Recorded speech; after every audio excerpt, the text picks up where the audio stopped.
You are told that left-wing and right-wing politics represent fundamentally different worldviews.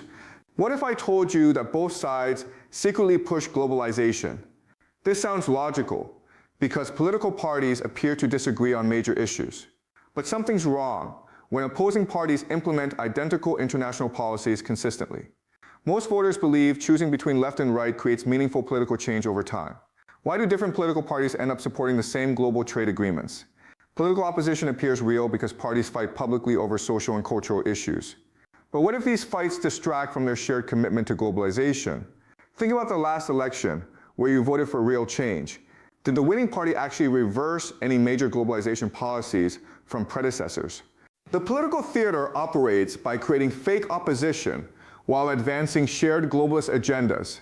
If you want to understand why left-right politics serves the same masters, subscribe to Prof. Zhang Explained and share this with someone frustrated by politics. They need to see why voting changes nothing about globalization direction. The system creates different relationships with globalization depending on your political messaging approach.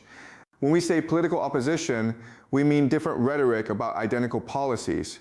For left-wing parties, globalization means international cooperation and progressive global governance through institutions. They support global trade, global banking, and global organizations for humanitarian reasons. They frame globalization as necessary for addressing climate change and global inequality effectively. For right-wing parties, globalization means free markets and international business opportunities through deregulation. They support global trade, global banking, and global organizations for economic reasons. They frame globalization as necessary for economic growth and national competitiveness in markets. Think about whether left-right differences involve globalization policies or just messaging about them. Consider how both sides always support the same international banking and trade systems. This explains how different political rhetoric masks identical globalization outcomes over decades consistently. The difference isn't about opposing globalization, but selling globalization to different voter groups. But here's where it gets interesting about political parties and donor coordination mechanisms. The opposition doesn't just use different messaging for identical globalization policies completely. It actually prevents voters from recognizing that both sides serve the same financial interests. When left-wing parties support global climate agreements, they receive funding from multinational corporations. This creates what political scientists call policy convergence, where different parties reach conclusions. Meanwhile, right-wing parties support global free trade while receiving funding from corporations. Consider how both political sides always end up supporting policies that benefit corporations. The political theater becomes sophisticated when examining how it handles issue prioritization and voter attention. Left-right fights typically focus on social issues rather than economic globalization policies, completely. This cultural focus prevents voters from noticing that both sides support globalization. The distraction also prevents voters from organizing opposition to globalization policies that affect everyone. Cultural fights divide voters while globalization policies unite political elites across party lines. Meanwhile, voters argue about social issues rather than questioning why globalization continues. Do you find political debates focusing on cultural issues or globalization policies primarily?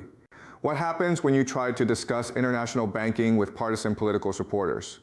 The political theater exploits what behavioral economists call tribal loyalty in voter psychology completely. Voters support their party's positions automatically rather than evaluating policies independently and objectively. More tribal identification prevents recognition that both parties serve identical financial interests. This loyalty also prevents voters from holding parties accountable for globalization policies they oppose. Supporting party team feels more important than policy outcomes for most voters.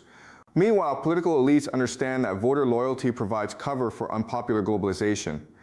The political theater creates what sociologists call manufactured consent, where opposition validates the system. Voters believe democracy works because they can choose between different parties and candidates. This choice prevents recognition that both options lead to identical globalization outcomes. Electoral choice also prevents voters from questioning whether the political system itself serves interests. Meanwhile, political elites understand that providing choice creates legitimacy for predetermined outcomes.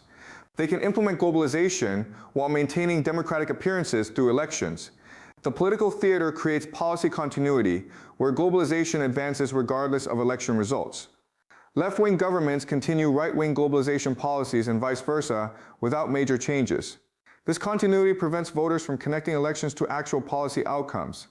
Continuity becomes problematic when voters cannot achieve policy changes through electoral participation completely. They vote for change but receive continuity in globalization regardless of results. Meanwhile, political elites maintain globalization momentum through controlled political transitions and coordination. But something more sophisticated happens with political theater and media coordination in messaging. The opposition doesn't just implement identical globalization policies through different political parties. It coordinates media messaging to make opposition appear real, while advancing shared agendas. Media outlets associated with different political sides criticize each other while supporting globalization. This criticism creates appearance of genuine opposition when both sides serve interests. The coordination also prevents independent media from gaining audience by maintaining partisan divisions. Meanwhile, independent observers can recognize that mainstream media outlets support identical globalization policies. They can distinguish between theatrical opposition and genuine policy differences through careful analysis. The political theater handles what economists call regulatory capture, where industries control their regulators.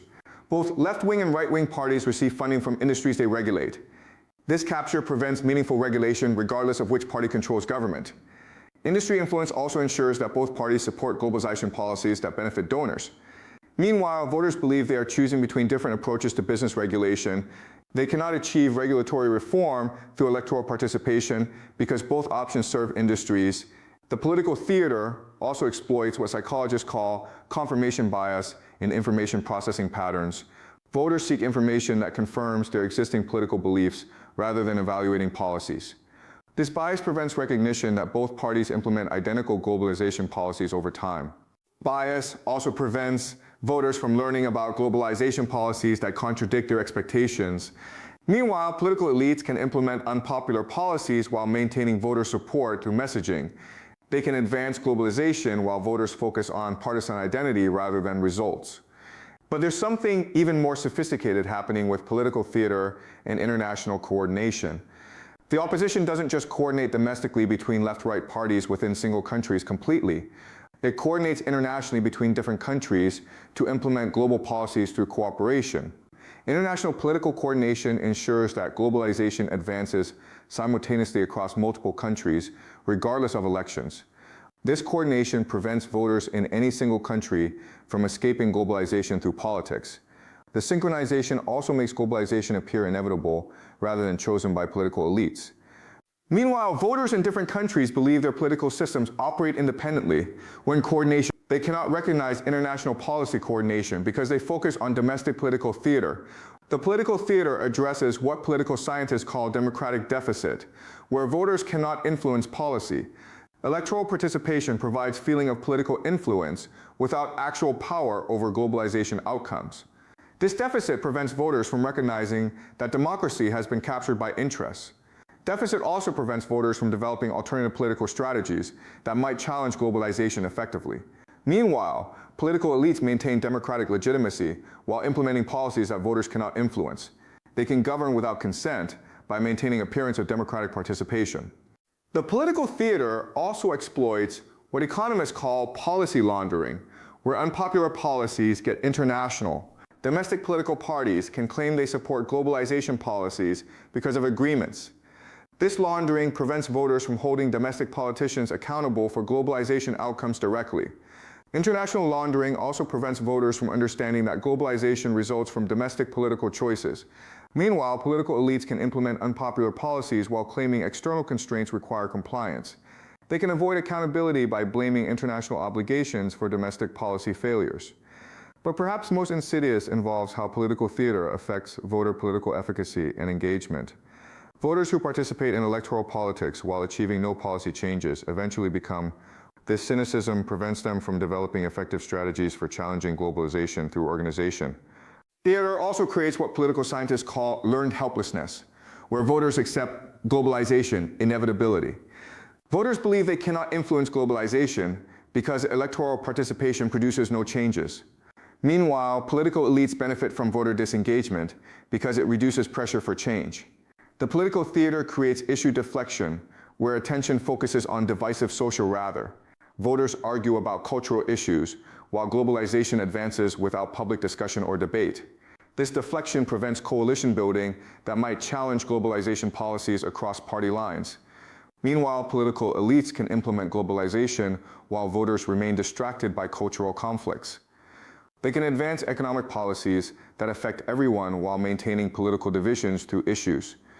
The political theater works by providing the illusion of political choice while ensuring outcomes. It allows voters to feel politically engaged while remaining powerless over globalization policies. The system provides democratic satisfaction while preventing democratic control over economic policies. Voters experience political participation while losing influence over policies that affect their lives. Meanwhile, actual political power requires recognizing that both parties serve identical financial rather than voter interests consistently. The trap perpetuates because voters who succeed politically often had advantages enabling participation. They become advocates for electoral politics while overlooking systemic constraints that prevent change. The successful examples obscure voters who achieve policy changes through different approaches. And remarkably, the political theater has convinced people that electoral participation equals democracy. When examining policy outcomes reveals that voting rarely changes globalization regardless of results. Voters need alternative strategies rather than just electoral participation for political influence. The political theater represents effective mechanisms for converting democratic energy into system legitimacy. It transforms political participation into support for predetermined outcomes without requiring actual representation. Understanding this theater doesn't mean avoiding political engagement, but recognizing systemic constraints on democracy. It means developing strategies that address globalization directly rather than hoping electoral change. If you want analysis of how political systems serve elite interests rather than voters, subscribe to Prof. Zheng Explained. Share this with someone frustrated by political outcomes despite voting consistently for change. They need understanding why electoral participation cannot challenge globalization while both parties serve interests. The political theater also creates what economists call revolving door mechanisms between government and business. Politicians from both parties move to corporate positions after serving in government offices. This movement ensures that both left-wing and right-wing politicians understand corporate globalization interests. Corporate positions also reward politicians who supported globalization policies during their government service. Meanwhile, voters believe politicians serve public interest rather than positioning themselves for careers. They cannot recognize how career incentives shape political behavior toward globalization support. Consider how former politicians from both parties end up working for multinational corporations. Does this career pattern suggest genuine opposition to corporate globalization interests? The political theater exploits what sociologists call symbolic politics, where appearance matters more than both parties engage in public fights that provide satisfaction to voters without policy.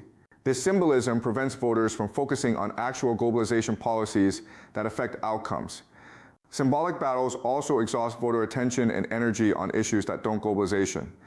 Meanwhile, political elites can advance globalization while voters remain distracted by symbolic issues. They can implement economic policies without public scrutiny through cultural distraction techniques. The political theater creates what political scientists call agenda setting, where discussion topics controlled media outlets associated with different parties debate predetermined topics rather than globalization policies. This control prevents voters from learning about alternatives to globalization through information. Topic control also prevents independent voices from reaching mainstream audiences with globalization. Meanwhile, political elites can maintain narrative control while implementing unpopular policies quietly. They can shape public discourse to avoid discussions that might threaten interests. But something even more sophisticated happens with political theater and educational system coordination. The opposition doesn't just control media and electoral politics to advance globalization. It controls educational curricula to ensure future voters support globalization through schooling. Educational institutions teach students that globalization is inevitable and beneficial regardless of political. This education prevents future voters from questioning globalization policies or developing alternatives. The programming also ensures that educated professionals support globalization throughout their careers. Meanwhile, independent educators can recognize that curricula serve globalization rather than student interests. They can identify how educational content shapes political attitudes toward international policies. The political theater handles what economists call policy ratchet, where globalization advances but reverses. Each administration adds new globalization policies while maintaining previous administration's policies completely. This ratchet prevents voters from achieving policy reversals through electoral participation. Ratchet mechanisms also ensure that globalization momentum continues, regardless of voter preferences changes. Meanwhile, voters believe they can reverse policies through elections, when in reversal, they cannot achieve policy changes because both parties support globalization advancement rather than the political theater also exploits what psychologists call sunk cost fallacy in voter psychology. But perhaps most devastating involves how political theater affects grassroots organizing and movement building. The political theater addresses what political economists call democratic capture, where elections serve interests. Voting provides legitimacy for globalization policies while preventing voters from influencing decisions. This capture ensures that democracy serves globalization rather than serving voter preferences. Electoral capture also prevents voters from developing alternative governance structures that might serve interests. Meanwhile, political elites maintain democratic legitimacy while implementing policies that voters cannot. They can govern without consent by maintaining appearance of democratic participation. The political theater also exploits what behavioral economists call availability heuristic in voter decision-making. Voters focus on recent dramatic political events rather than consistent globalization policies. This focus prevents voters from recognizing long-term policy patterns that serve interests. Dramatic focus also prevents voters from evaluating politicians based on globalization policy rather than cultural positions. Meanwhile, political elites can implement globalization while voters remain distracted by events. They can advance economic policies without scrutiny through attention management techniques consistently. But perhaps the most insidious aspect involves how political theater affects international relations coordination. Countries that appear to oppose each other diplomatically often coordinate on policies. This coordination ensures that globalization advances regardless of apparent international conflicts between international theater. Also prevents voters from recognizing that apparent enemies often serve interests. Meanwhile, genuine international conflicts typically involve countries that resist globalization rather than those. Voters cannot distinguish between theatrical opposition and genuine resistance to globalization through analysis. Understanding this theater doesn't mean avoiding all political engagement, but recognizing constraints on electoral democracy under globalization. It means developing strategies that address globalization interests directly, rather than hoping electoral politics will produce changes automatically. If you want analysis of how political systems serve elite interests rather than voters, subscribe to Prof. Zhang Explained. Share this with someone frustrated by political outcomes despite voting consistently for change.